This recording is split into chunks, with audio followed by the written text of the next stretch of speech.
João Magalhães, Tássio Cruz, de volta com a gente. Vamos ao registro feito pelo nosso repórter fotográfico Jailson Soares, o flagra do dia.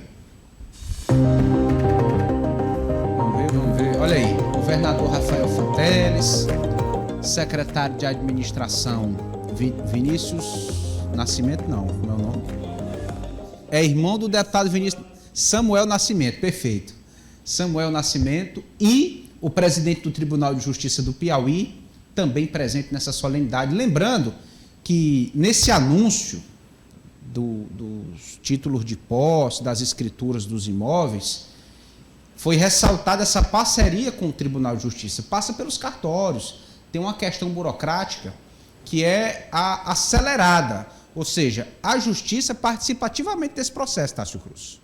Eliezer, mais uma vez, boa tarde a você e a todos. É como se é uma parceria, né? Foi ressaltado desse ProURB, né? O programa de regularização das residências em todo o estado. Daqui a pouco a gente vai trazer o governador falando com mais detalhes, mas temos aqui uma sumidade em arquitetura que pode nos ajudar, João Magalhães, mas é como se o governo auxiliasse o Tribunal de Justiça para dizer ao judiciário, ó, esse imóvel ocupado neste terreno que pertencia ao governo do estado é de fato desta pessoa, né? E eu estive lá pela manhã, conversei com várias pessoas da comunidade, pessoas que moram há 28, 30 anos, por exemplo, aqui no Parque Mão Santa, próximo ali ao satélite, e que não tinham essa segurança, né? Não tinham essa garantia de que o imóvel era seu, né? Isso dificulta, por exemplo, para conseguir um empréstimo, dando o imóvel como garantia, venda, transferência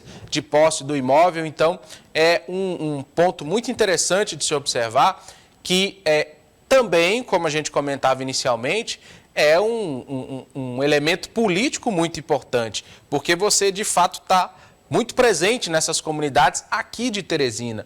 Então vai ser um elemento muito utilizado por Fábio Novo, porque ele está próximo à comunidade, claro, tem a sua importância administrativa indiscutível. E outro fato interessante, secretário Samuel Pontes, irmão do deputado Dr. Vinícius, deputado da federação, deputado estadual mais votado em Teresina. Então, interessante que mostra também essa presença nas comunidades, mesmo que o secretário Samuel não tenha presença nas comunidades, ele não tem essa ligação política, é um técnico, né, professor da universidade, mas é curioso também a gente fazer essa analogia. Muito bem. João, essa entrega de títulos, de escrituras, ela traz uma segurança jurídica muito boa, não só para a família, para quem de fato ali tem patenteado a propriedade do imóvel, mas para a economia de uma forma geral. Muda o status daquele imóvel, traz novas possibilidades, às vezes o imóvel é comercial e ganha linha de crédito, enfim, os benefícios são muitos aí desse projeto do governo. Isso mesmo, Eliezer, boa tarde novamente. Na verdade, a gente pode sintetizar como a realização de um sonho, né, para a família que, de fato, já reside naquele local, muitas vezes há décadas, mas ainda não tem como dizer que, de fato, tem a propriedade daquele imóvel, né? Já que se você não tem o documento, obviamente, você pode até ter a posse, mas não tem a propriedade daquele imóvel. E com a entrega desse título, no meio desse programa de regularização fundiária, essas famílias passam a ser, de fato, dona da própria casa, né? Dona do imóvel. E isso, obviamente, garante a elas uma segurança jurídica, porque muitas vezes, às vezes o imóvel é o que a gente pode chamar de único bem, né? Que muitas vezes um avô deixa para o neto, ou um pai deixa para o filho como herança, enfim. E agora, de fato, com o documento, é, sem dúvida nenhuma, um benefício que assegura à família esse direito de dizer que é proprietária do imóvel. Então, dá, sem dúvida nenhuma, uma segurança jurídica para a família e tranquiliza, né? Já que nessa situação a gente tem milhares de imóveis em Teresina. Por isso que esse projeto para garantir a regularização fundiária, essa parceria com o Tribunal de Justiça, com a Corregedoria do Tribunal de Justiça, que é a parte que cuida dos serviços cartorários, ela de fato precisa ser bastante agilizada, porque antes de tudo é um benefício que muitas vezes as pessoas de fora podem até pensar que é simbólico, né? Mas para o dono daquela casa receber o documento que de fato aquele imóvel pertence a ele e isso está registrado, e isso para ele é a realização de um sonho, é a garantia de que ele de fato tem a propriedade daquele imóvel, sem contar de fato nessas questões econômicas, nessas variáveis, como você disse, a possibilidade de obter uma linha de crédito, inclusive para reformar a própria casa, né? Muitas vezes a gente sabe da dificuldade que o cidadão tem de conseguir juntar um dinheirinho ali, e se ele tem a propriedade, se está registrado, facilita para ele na aquisição de algum empréstimo, enfim, de certa forma, de algum financiamento para melhorar a própria condição do seu imóvel, que agora ele pode chamar, né, de fato ser proprietário daquela casa. Então, é um programa que de fato precisa contar com essa parceria do Poder Executivo, do Poder Judiciário, né? Em áreas que pertencem ao município, a regularização fundiária tem que partir da Prefeitura, né? Que é um fato interessante, algumas áreas pertencem ao Governo do Estado, então a regularização ocorre entre o Governo do Estado e o Tribunal de Justiça. No caso das áreas que pertencem à Prefeitura, daqueles terrenos públicos que são municipais, quem tem que cuidar da regularização fundiária ali é a Prefeitura de Teresina. Então, é de fato algo que a gente pode comemorar, principalmente no que diz respeito da garantia, de certa forma, garantir a dignidade dessas famílias que agora são, de fato, proprietárias dos seus imóveis. Agora vamos ouvir o próprio governador Rafael Fonteles falando sobre esse assunto. Com a meta usada de, a partir desse provimento, desse novo regramento, a nova legislação, feita em conjunto pelo Executivo, Legislativo e Judiciário do Piauí, a gente poderia regularizar em menos de um ano 50 mil imóveis na capital e em Parnaíba, que são os dois municípios que nós estamos atuando inicialmente, mas isso vai se expandir para todo o território do Piauí. Então, só hoje, em 7 vilas da cidade de Teresina, ou seja, imóveis que foram construídos ao longo do tempo, em regiões que não estavam regularizadas, estamos entregando aqui hoje mais de 3.500 títulos de propriedade de imóvel urbano aqui na cidade de Teresina. Já tínhamos entregue na abertura do ProURB cerca de 4.000 ali na região do Jacinto Andrade, e hoje aqui no Parque Monsanto, uma dessas vilas, a gente entrega mais de 3.500 desses imóveis. Então, todo mês, a nossa equipe vai ser capaz, né, de fazer esse trabalho de georreferenciamento, de conversa com as famílias, para poder realmente atestar para o Poder Judiciário, e assim o Poder Judiciário decide que são os proprietários reais desses imóveis. Interessante essa questão, porque nós estamos vendo o governo do estado anunciar a entrega dessas escrituras de imóveis na capital, mas em algum momento isso deve ser expandido para o interior do estado. E quando a gente chega no interior, João Magalhães, Tássio Cruz, tem áreas que a gente não sabe se é do município A ou B, se é do estado, quem realmente teria direito àquela localidade. Então, assim, é um trabalho burocrático ainda a ser feito, né, para levar esse benefício a essas tantas regiões do estado do Piauí. É por isso que o governador falou em georreferenciamento. É fazer um levantamento preciso para saber com quem está atualmente a área, para quem vai ser transferido de fato. Enfim, um trabalho minucioso que deve ser desenvolvido ao longo dos próximos anos. Eu diria, Eliezer, que só rapidinho, no interior o trabalho é até maior do que na capital, porque são muitos municípios, né? Só para dar o serviço completo, no Portal Dia tem a lista das localidades, mas aqui a gente tem dos que foram entregues hoje. A Vila Nossa Senhora de Nazaré, Embrapa e Risoleta Neves, na Zona Norte. A Vila Irmanduce, na Zona Sul, a Vila Murilo Rezende, na região central, Coronel Carlos Falcão, na Zona Sudeste, e Parque Monsanto, na Zona Leste, essas primeiras localidades que serão atingidas. Muito bem. Diante da crise na área da saúde municipal em Teresina, nós vimos aí muitas repercussões e o governador Rafael Fonteles se posicionou sobre o assunto. Vamos ouvir o que ele disse. Nós acompanhamos com muita preocupação as notícias que chegaram através da imprensa e através também da Secretaria de Saúde do Estado. É uma situação grave, precisa realmente que haja um esforço coletivo para se resolver o problema.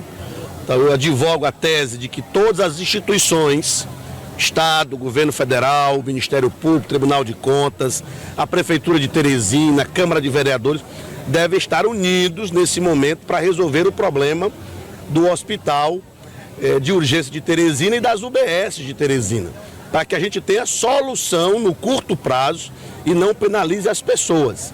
Então, da parte do Governo do Estado, estamos à disposição, obviamente que a gestão é do município, para sermos demandados em que podemos ajudar na solução desta crise. Então, o Estado do Piauí está à disposição.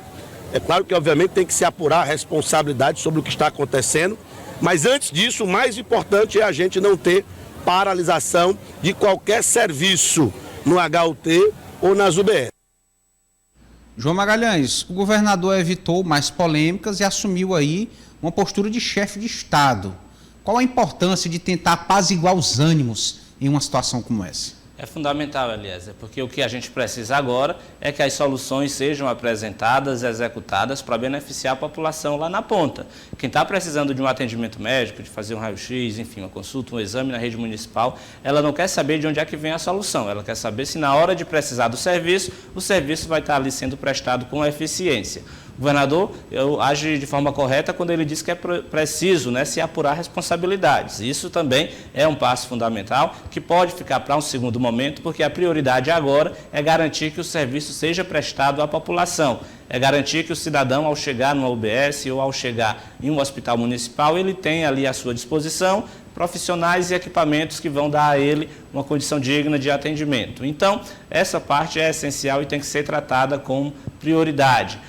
Já no que diz respeito à questão de buscar responsabilidades, é um fator que deve ser feito, é algo que precisa contar com a participação efetiva da Câmara de Vereadores, do Ministério Público, enfim, das próprias entidades que acompanham, do Conselho Municipal de Saúde, que tem a capacidade ali de apresentar os problemas e de buscar uma responsabilização daqueles, né, que são os responsáveis pela gerência do serviço de saúde. Afinal de contas, a gente sabe que se o problema é falta de recurso, é responsabilidade também dos gestores se planejarem para isso.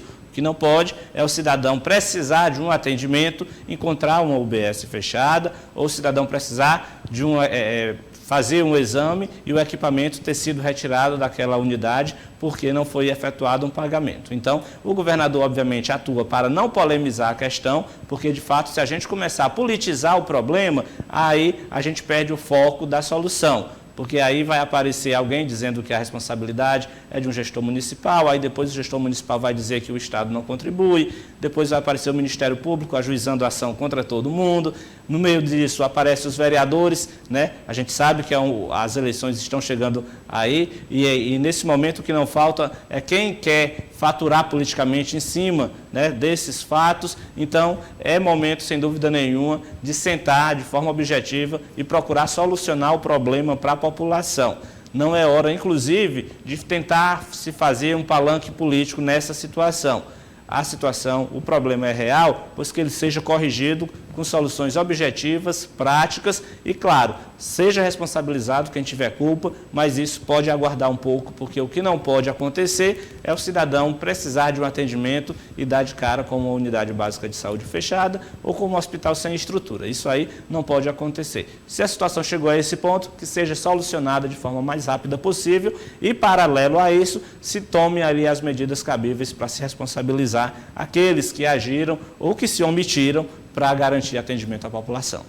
Tárcio Cruz, é debatida a hipótese ou é possível que a saúde de Teresina seja estadualizada? É sim, Eliezer. A gente comentava na primeira participação, um processo parecido já ocorreu em outros estados do Brasil.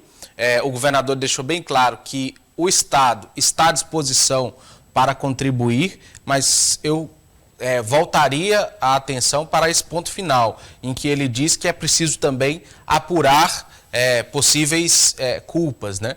Nós já estamos no terceiro gestor da FMS e, por isso, essa falta de continuidade afeta todo esse processo e não adianta o Estado dar toda a ajuda possível se o processo não for organizado internamente na gestão da saúde. Então, a possibilidade existe, porém, o que se calcula hoje seria o impacto dessa possível estadualização.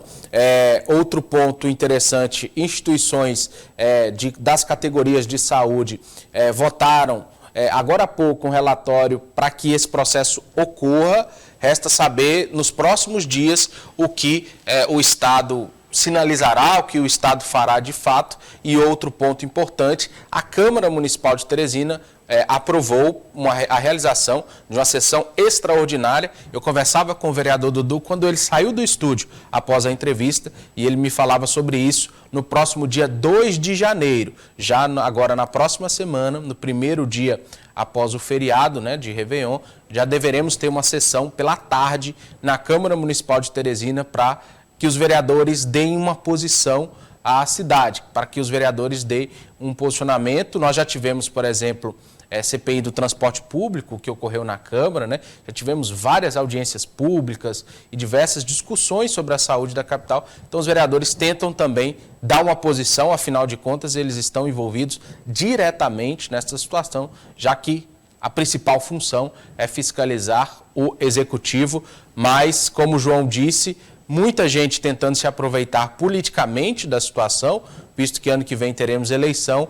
Por isso, vale ressaltar a maturidade política, apesar de primeiro mandato, do governador e também do pré-candidato do PT, Fábio Novo, que deixaram bem claro e evitaram falar em qualquer coisa relacionada a impeachment, qualquer coisa a processo político. Primeiro se tem que resolver a situação, como ressaltou muito bem o João, a população é que não pode ficar refém de uma crise como essa. À vontade, João. Por exemplo, uma intervenção na saúde não é algo muito fácil, né? Inclusive do ponto de vista jurídico. É preciso que se tenha argumentos embasados que consigam garantir a segurança de uma decisão como essa. A gente viu, por exemplo, lá em janeiro, no Distrito Federal, uma intervenção na segurança pública, lá do governo federal, na segurança pública, que é uma área estadual, mas lá se tinha de forma bastante clara, né? Uma ação que garantia poderes e as condições, inclusive políticas e técnicas, para que o governo federal tomasse aquela medida. Aqui em Teresina, a gente tem uma crise, claro, ninguém pode negar, mas uma intervenção demanda um certo embasamento, demanda certamente uma segurança jurídica para que a decisão seja tomada, até porque isso reverbera também numa questão política. E o que a gente sempre precisa deixar claro, que o que precisa ser feito e de forma urgente é a solução dos problemas, da solução da crise que é enfrentada hoje na rede municipal de saúde de Teresina. O foco ele não pode ser perdido. É bom lembrar, inclusive, muitos parlamentares hoje fazendo críticas, né, à própria gestão da saúde. É bom lembrar que a gente já está entrando no 4º ano de mandato, né? Essa crise ela não começou ontem, né? Onde é que estavam os vereadores nos outros 3 anos que não se posicionavam, que não iam cobrar, que não fizeram visitas técnicas, que não fiscalizavam? Então, agora, como a gente está, de certa forma, contaminado pelo ambiente pré-eleitoral, é muito fácil politizar a questão. E politizar a questão é trazer prejuízo, é trazer mais problemas para um cenário que demanda uma solução objetiva, rápida, urgente e eficiente. O deputado Fábio Novo, do PT, que é pré-candidato à Prefeitura de Teresina, ao lado do governador Rafael Fonteles, também se posicionou sobre o assunto e disse que é contra a hipótese de impeachment do prefeito Doutor Pessoa. Vamos ouvir. Ele deve concluir o mandato dele. Agora, o que precisa é ter com que a capacidade que ele coloque alguém lá na Secretaria Municipal, na Fundação Municipal, para que ele possa dar solução aos problemas da saúde. Colocar alguém que realmente seja técnico e que vá dar solução a esses problemas que são grandes. Um impeachment agora, você vai causar ainda mais problema político na cidade que já tem uma gestão fragilizada. Eu acho que agora é um momento de diálogo, eu acho que tem que esquecer qualquer tipo de questão política nesse momento e focar em resolver o problema da saúde. Para isso precisa colocar alguém com competência, porque os recursos existem. Um processo de impeachment ele é doloroso. Nós já passamos isso pelo Brasil e a experiência não foi boa, causa instabilidade política, os serviços param ainda mais e nesse momento nós temos que recuperar esse serviço. Então, eu acredito que a melhor saída é escolher alguém com competência para fazer a gestão dos recursos de saúde e aplicar os recursos de saúde aonde tem que ser aplicado, na saúde. Bom, num primeiro momento, o deputado Fábio Novo até poderia politizar, aproveitar a situação para tentar questionar ainda mais a gestão que ele tem combatido atualmente, mas ele se reservou a cobrar soluções e sugeriu, Tássio Cruz, mudar o comando da FMS. O que está bem próximo, viu, Eliezer? Eu conversava com algumas fontes do Palácio da Cidade mais cedo e revelaram que a substituição do atual presidente da FMS, Ari Carvalho, que já foi procurador-geral, é bem provável que nos próximos dias ocorra. A próxima indicação deve ficar a cargo de entidades médicas, né? Nós tivemos 2 técnicos que ocuparam a FMS, Dr. Gilberto e a enfermeira Clara. Agora tivemos um que não é da saúde e a expectativa é que essa mudança ocorra. Mas eu destacaria também, Eliezer, essa fala do deputado Fábio Novo, que lembra uma história recente complicada para o PT, que foi o impeachment da ex-presidente Dilma Rousseff, né, que trouxe uma instabilidade para o país. Michel Temer assumiu, posteriormente foi condenado por corrupção. Então, é um elemento também que precisa ser bem analisado, já que estamos em um último ano de mandato, né, e isso, concordo com tanto o governador quanto o Fábio Novo, causariam um desgaste muito grande e uma instabilidade política muito grande para o município. Então, uma hipótese que eu acho que é bem sensata quando se avalia essa situação. Tássio e Eliezer, que se a gente for observar, por exemplo, na saída do Dr. Gilberto Albuquerque, um nome que foi muito ventilado para ocupar a função do cargo, né, de presidente da Fundação Municipal de Saúde foi do diretor do HU, Paulo Márcio. Perfeitamente. E eu lembro bem que, à época, ele não aceitou o cargo porque ele disse que não conseguiria assumir o cargo sem ter a autonomia necessária para desempenhar um bom trabalho. Então, não é só trocar o gestor, não é só trocar o presidente da Fundação Municipal de Saúde, é dar a um novo nome, caso assim seja a decisão, que dê a ele todas as condições de efetuar um trabalho autônomo, sem interferência política, até porque é uma área essencial, de fato. Então, são algumas medidas que eu acho que a gente deve aguardar para os próximos dias, mas é preciso também que elas sejam acompanhadas dessas questões, autonomia e as condições para que quem ocupe o cargo desenvolva um trabalho. E o ideal, melhor ainda seria, João, Tássio e telespectadores, se essa indicação que deve partir de entidades médicas, apresentasse um nome puramente, essencialmente técnico. Isso. Porque 2024, o João lembrou aqui do ambiente de pré-campanha, isso vai se intensificar. Então tem que ser alguém com o máximo de isenção nesse sentido. Um conhecedor da área, alguém que conhece como funcionam os processos, alguém que tenha autonomia e que esteja ali com pretensões puramente ou o máximo possível de resolver a situação. O que você disse, Elias, para mim é primordial, porque eles não vêm a público falar sobre isso, mas a gente sabe que as UBSs, por exemplo, estão loteadas para os vereadores. Exatamente. Hospitais municipais estão loteados, estão sendo geridos por vereadores, ou seja, e por indicados de vereadores. Ou seja, eles...